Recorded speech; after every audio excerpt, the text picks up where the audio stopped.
진인사대천명, 최선을 다한 후에 하늘의 뜻을 기다리다. 사람이 할 수 있는 일을 다하고 하늘의 명을 기다려야 한다는 뜻으로 이는 삼국지의 화용도 전투 이야기에서 유래했습니다. 위나라의 조조는 적벽대전에서 거의 모든 병력을 잃고 도망치던 중이었습니다. 이에 총나라의 전략가인 제갈공명은 퇴각하는 조조군이 지나갈 것으로 예상되는 화용도에 군대를 배치했습니다.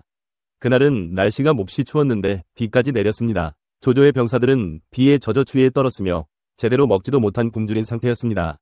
게다가 화용도의 길은 온통 진흙탕이 되어 걷는 것조차도 불편했습니다. 그때 관우가 이끄는 총나라 병사들이 나타났습니다. 관우는 총나라에서 제일 가는 명장이었고 병사들은 최강의 부대였습니다. 충분히 이길 수 있는 조건이었지만 관우는 한때 자신에게 은혜를 베풀었던 조조의 목숨을 빼앗을 수 없었습니다.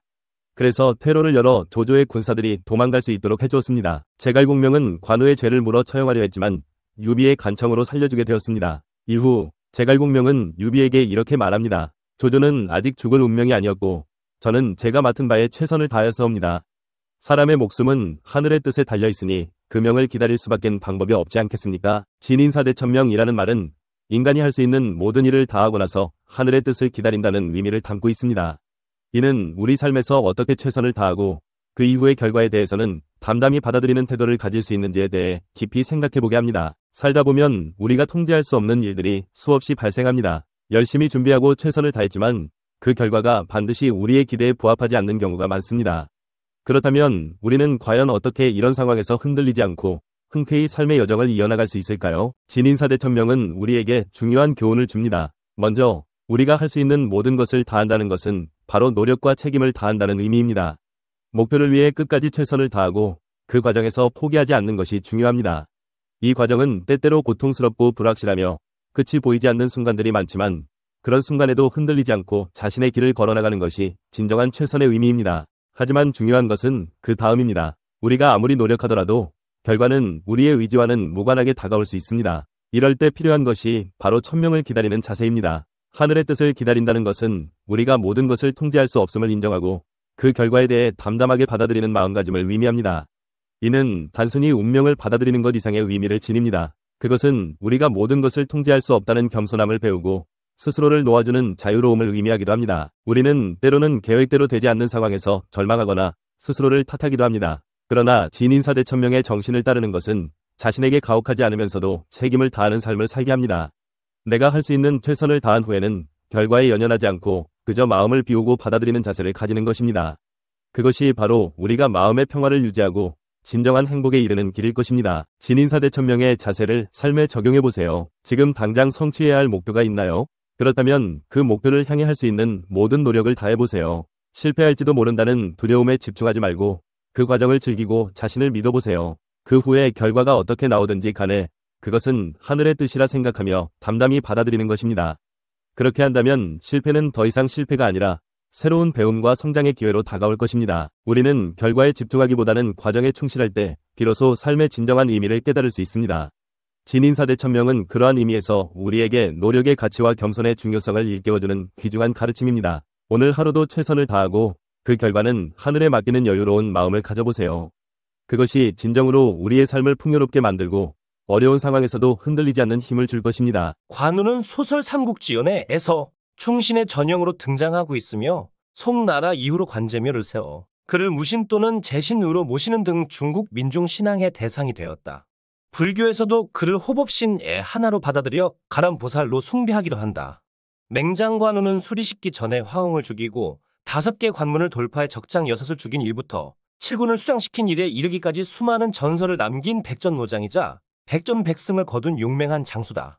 그러나 그는 결국 맥성에서 패에 평생 씻지 못할 한을 남기고 말았다. 지금까지도 사람들은 교만심을 스스로 억제하려고 할 때 관우의 맥성 패배를 타산지석으로 삼아 마음을 다잡곤 한다.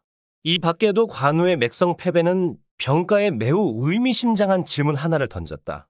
백전백승을 거둔 장수가 어쩌다가 이런 역사의 비극을 연출하게 되었느냐는 것이다. 전쟁터에서 승부는 일정한 조건이 갖춰지면 서로 전환될 수 있는 것이다.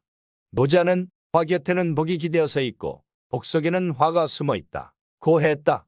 승리는 좋은 일이지만 지휘관은 승리 때문에 교만해지고 적을 얕보게 되기 때문에 승리는 곧 패배할 수 있는 화근이 되기도 한다. 반대로 실패는 나쁜 일이지만 지휘관이 스스로를 되돌아보고 새로운 전술로 다시 한번 최선을 다해 싸울 수 있게 하는 계기가 된다. 전쟁사를 살펴보면 승리가 패배를 부르고 패배가 승리를 불러온 예가 수없이 많다. 관우도 이 논리를 피해가지 못하고 연이은 승리의 자만심이 점점 커져 자신의 청령언을 도만 있으면 동으로는 오를 뒤흔들고 북으로는 위를 평정할 수 있다고 자만했지만 오히려 이 때문에 정확하게 전세를 파악할 수 없었다. 관우가 맥성에서 패배한 후 동호가 계속 마음을 공격하는 전술로 촉군을 와해시키는 바람에 촉군의 군사력이 날로 약화되었다.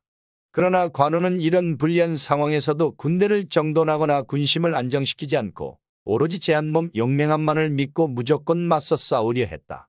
나중에 군사 몇 기만을 데리고 포위당했을 때도 좁은 길에는 매복이 있을 수 있으니 큰 길로 가야 한다. 는 부장왕보의 건의를 묵살하고 매복이 있다 해도 두렵지 않다. 고 외치며 독불 장군처럼 행동했다. 그러더니 동호의 매복에 걸려들어 가까스로 몇 번의 고비를 넘기고 도망쳤지만 결국에는 적에게 사로잡히고 말았다. 병법의 가장 큰 화는 적을 얕보는 것이다. 라는 말이 있다. 장수가 여러 번 승리에 교만해지면 지략도 준비도 없이 무턱대고 전투를 벌이게 된다. 관우 역시 홀로 궁지에 몰렸을 때 그에게 남은 것은 계략도 제도 아니요 오로지 용기밖에 없었다. 지휘관이 승리감에 도취되면 적을 무시할 뿐 아니라 전략 목표를 잊고 대국적으로 사태를 조망하지도 못하게 된다. 관우의 이런 약점을 잘 아는 제갈량이 군대를 이끌고 서천으로 진격하면서 그에게 북으로는 조조에게 대항하고 동으로는 손권과 화친하라 는 형주를 지키는 원칙을 당부하며 반드시 지킬 것을 누누이 강조한 바 있다. 관우도 처음에는 신중을 기하여 동호의 동향에 주의했지만 나중에는 점점 제갈량의 당부를 잊기 시작했다. 관우의 맥성 패배를 분석할 때는 이 사건을 전체적인 전략과 떼어놓고 생각할 수 없다. 군사지휘관이 훌륭한지를 평가할 때는 단순히 승리 횟수만을 보는 것이 아니라 전략적 안목을 갖추었는지를 가장 중요하게 생각해야 한다. 전쟁터에서 주도권을 가지기 위해서는 열심히 싸우면 그만이지만 전략적인 면에서 주도권을 쥐지 못하면 그 전쟁에서 진정으로 주도권을 가졌다고 볼 수 없다. 예로부터 전쟁터를 누빈 영웅모걸들이 최종적으로 패배한 원인은 출중한 무예를 갖추지 못했거나 군대가 오합지졸이어서가 아니라 거시적인 안목과 전략적 목표가 부족했기 때문이다.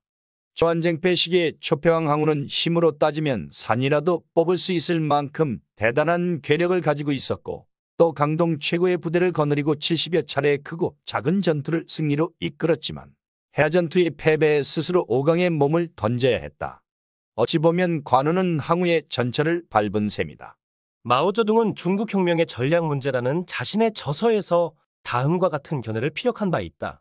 전쟁사에서 연전연승을 거둔 후 한 번의 패배로 이전의 공을 모두 물거품으로 만든 경우가 있는가 하면 연전연패 후 단 한 번의 승리로 전체적인 국면을 역전시킨 경우도 있었다. 여기에서 연전연승이나 연전연패는 일부에 국한된 것으로 전체적인 정세에 큰 영향을 미치지 못하는 것이고 한 번의 패배와 한 번의 승리가 바로 결정적인 것이었다. 군사지휘관에게는 전쟁의 전체적인 상황에 주의력을 집중하는 것이 가장 중요하다는 사실을 알 수 있다. 물론 장수들이 각각의 지위에 따라 정세를 파악할 수 있는 범위가 다르기는 하지만 어떤 직급을 가진 지휘관이라도 자신이 할 수 있는 범위 내에서는 모든 것을 다 염두에 두어야 한다. 관우가 맥성에서 패배한 사실은 자치통감에도 기록되어 있다. 관우는 스스로 고립무원의 처지에 처했음을 알고 서쪽으로 가서 맥성을 지켰다. 손권이 사자를 보내 투항을 권유하자 관우가 거짓 투항하며 성벽에 기치를 내걸고 허수아비를 세운 뒤 기회를 보아 도주했다. 그러나 병사들이 모두 흩어져 그의 곁에는 겨우 10명의 기병밖에 남지 않았다. 손권이 이에 앞서 주연과 반장을 보내 관우가 지나는 길목을 차단했다. 12월 마충이 장양에서 관우와 그의 아들 관평을 잡은 뒤 이내 그들의 목을 베자 이로써 형주가 완전히 평정되었다. 연희에서는 관우가 거짓 투항한 사실을 삭제하고 손권이 제갈근을 맥성에 보내 투항할 것을 권유했지만 관우가 거절하며 손권과 결사의 일전을 벌이기로 한 것으로 묘사되어 있다. 관우의 고집스러움과 강한 자존심을 표현하기 위한 작가의 의도가 깔린 듯하다.